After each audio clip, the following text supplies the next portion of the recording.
Hello दोस्तों, आज मैं आपसे एक सवाल पूछना चाहती हूँ। सबसे पहले आपने जब अपना बिजनेस चालू किया था या आप करने वाले हो, तो आपको क्या लगता है सबसे पहला चैलेंज आप क्या फेस करोगे? या वो पहली चीज़ कौन सी है जिसको आपको फर्स्ट आइडेंटिफाई करना बहुत ज़रूरी है for a successful business, for being a successful entrepreneur? So the पहला पहला चैलेंज जो आपको मिलता है और वो है आपका सबसे पहला कस्टमर, है कि नहीं? Isn't it? जब आपको अपने बिजनेस के लिए सबसे पहला कस्टमर मिल जाता है, और वो भी कौन? अगर वो आपका नोन ना हो, अगर वो कोई अनजाना हो, आपका वो रिलेटिव नहीं हो, आपका फ्रेंड नहीं हो, आपके जान पहचान का नहीं हो, कोई कोई थर्ड पर्सन हो जिसने आपको पहले कभी नहीं जाना, और वो अगर आपका फर्स्ट कस्टमर बनता है, तो आपको जो वो खुशी मिलती है वो होती है फर्स्ट सक्सेस जो आपको अपने बिजनेस के लिए मिला। सेम वेज मुझे भी बहुत खुशी हुई थी जब मुझे मेरा पहला कस्टमर मिला था हु वॉज कम्प्लीटली इंडिपेंडेंट। मतलब मैं उसे नहीं जानती थी, वो एक नया बंदा था जो मेरा फर्स्ट कस्टमर बना था, जो मेरा फर्स्ट क्लाइंट बना था जब मैंने अपना बिजनेस चालू किया था। तो आपको दोस्तों क्या लगता है, जब ऐसा कोई इंसान, जब हमारी एक नई बिजनेस है, हम एक नए एंटरप्रेन्योर है, तो हमें या हमारे प्रोडक्ट में वो कस्टमर ने क्या देखा जो जो उसने डिसाइड किया कि वो मेरा फर्स्ट कस्टमर बन सकता है? आज आप जब भी कोई शॉपिंग करने जाते हो, ऑनलाइन या ऑफलाइन, आप क्या करते हो? आप रिव्यूज़ लेते हो, आप रिव्यू पढ़ते हो कि उस सेलर का रिव्यू कैसा है, उस प्रोडक्ट का रिव्यू कैसा है, और फिर आप उस प्रोडक्ट को खरीदते हैं।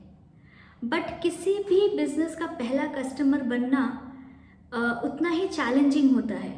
क्यों? क्योंकि उस कस्टमर को नहीं पता कि जो वो एंटरप्रेन्योर या बिजनेस कमिट कर रहा है अपने सर्विस के बारे में, अपने प्रोडक्ट के बारे में, मुझे उतना बेनिफिट मिलेगा या नहीं, क्या मैं ज़्यादा पे कर रहा हूँ, क्या मैं सही पे कर रहा हूँ, मुझे वो वर्थ मिलेगा क्या नहीं, वैल्यू फॉर मनी मुझे मिलेगी कि नहीं।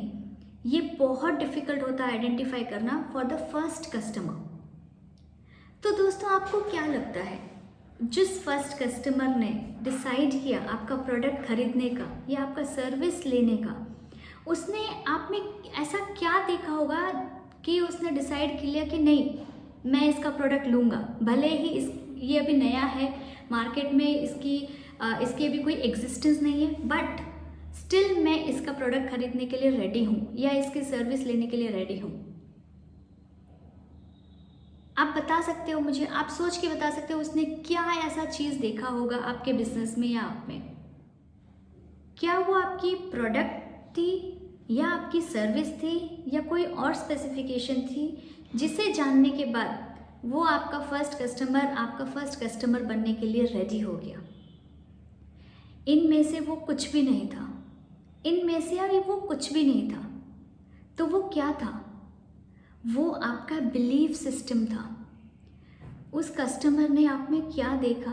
आपका अपना belief system towards your product और सर्विस, कि आप अपने प्रोडक्ट के बारे में क्या सोचते हो, आप अपने सर्विस के बारे में क्या सोचते हो, और आप कितना ट्रस्ट करते हो कि आप जो कह रहे हो वो आप डिलीवर करोगे, और आपको कितना फेथ है अपने प्रोडक्ट में, और आप कितने कॉन्फिडेंट हो अपने प्रोडक्ट को लेके।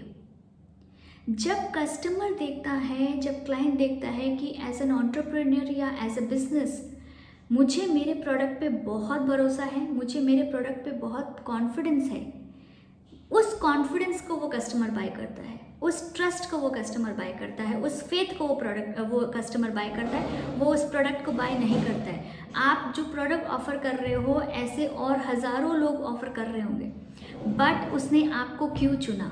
उसने आपके फेथ को चुना, उसने आपको कॉन्फिडेंस को चुना, उसने आपके बिलीफ सिस्टम को चुना।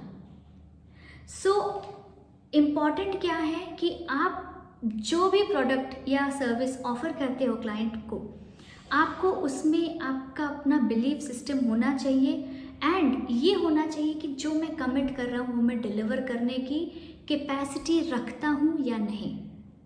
Only when you feel that you are capable to deliver what you promise, you should come in to the market.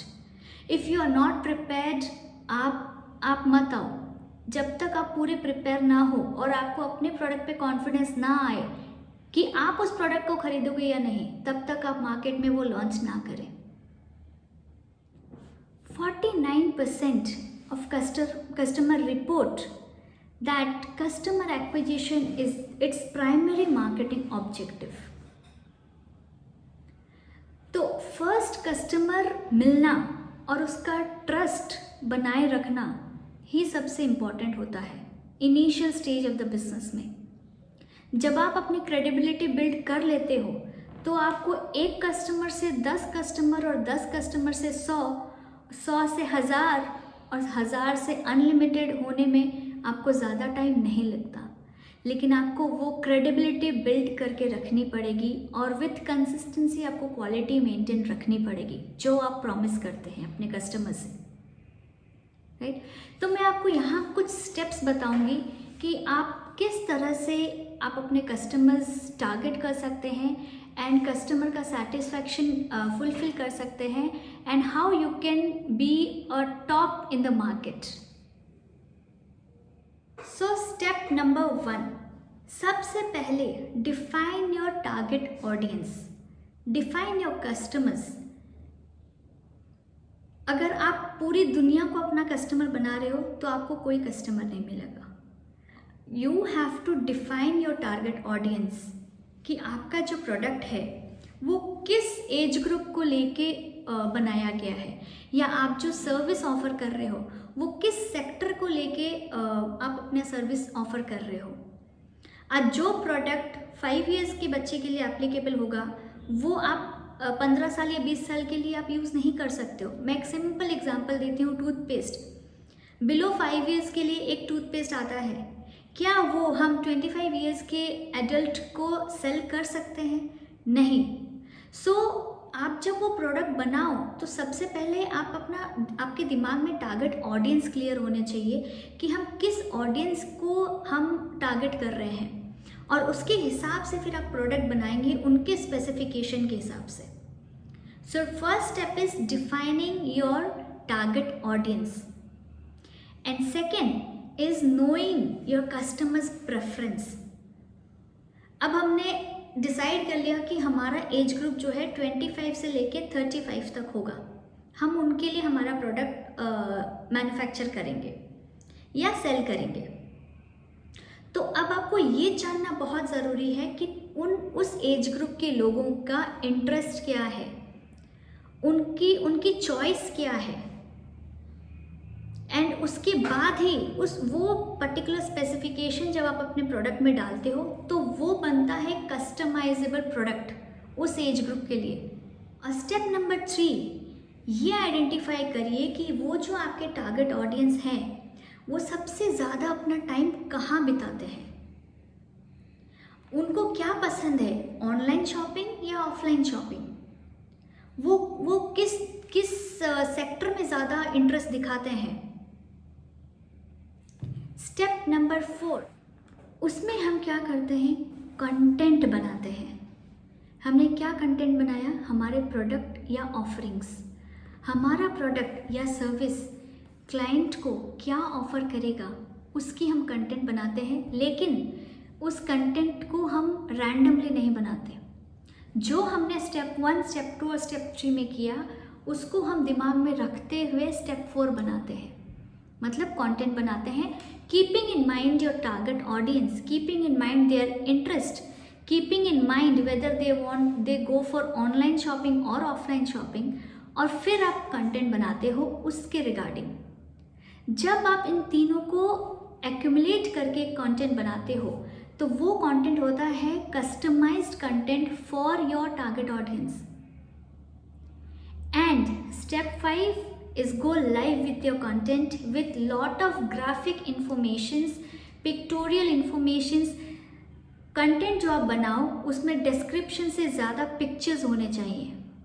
Flow chart बनाइए, पिक्चर्स बनाइए कि अगर मैं 30 सेकेंड भी आपके कंटेंट पे टाइम दे रही हूँ तो मुझे देखते ही समझ में आना चाहिए कि आपका प्रोडक्ट क्या ऑफर कर रहा है, ऐसा क्या चीज़ यूनिक है आपके प्रोडक्ट में जो मैं आपके पूरे कंटेंट को पढूं और आपका प्रोडक्ट लेने के लिए मैं इंटरेस्टेड हूँ। वो होना चाहिए आपका content.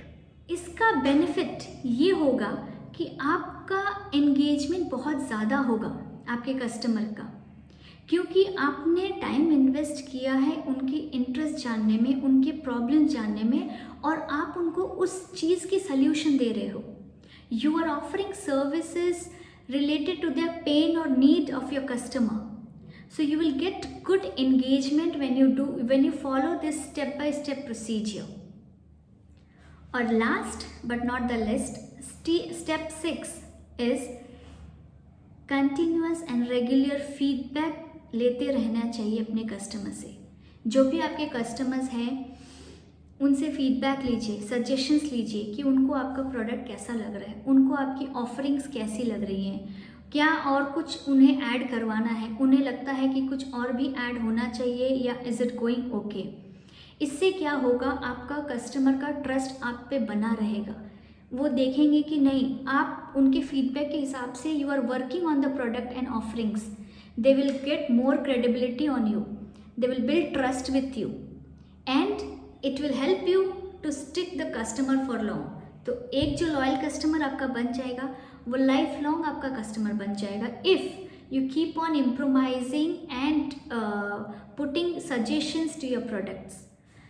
And this is a small success mantra from my side that always preserve your inception year customers। मतलब आपके जो इनिशियल डेज के जो कस्टमर्स है, मतलब फर्स्ट ईयर या सेकेंड ईयर में जो भी आपके कस्टमर बने, उनको हमेशा आप स्पेशल फील कराएं, उनको हमेशा प्रिजर्व करें, उनको अच्छा फील कराएं, उनको कुछ वार्म रिगार्ड्स दें, उनको कभी welcome emails, greetings, season greetings, ये सब आप उनको हमेशा रेगुलरली भेजते रहें, बिकॉज उनकी वजह से आज आपका बिजनेस एग्जिस्टेंस में है। अगर उन्होंने आप पे ट्रस्ट नहीं किया होता फर्स्ट ईयर या सेकेंड ईयर पे, तो आपको थर्ड ईयर के कस्टमर नहीं मिलते।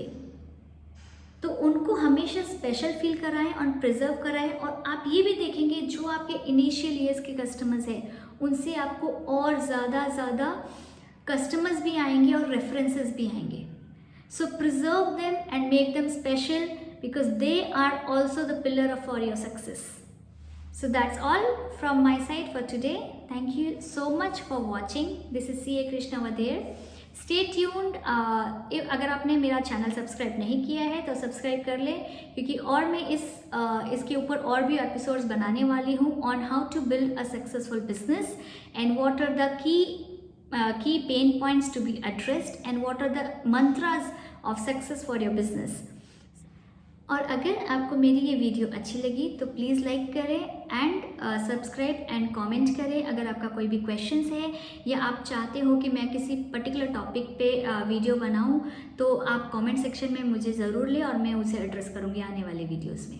Thank you so much.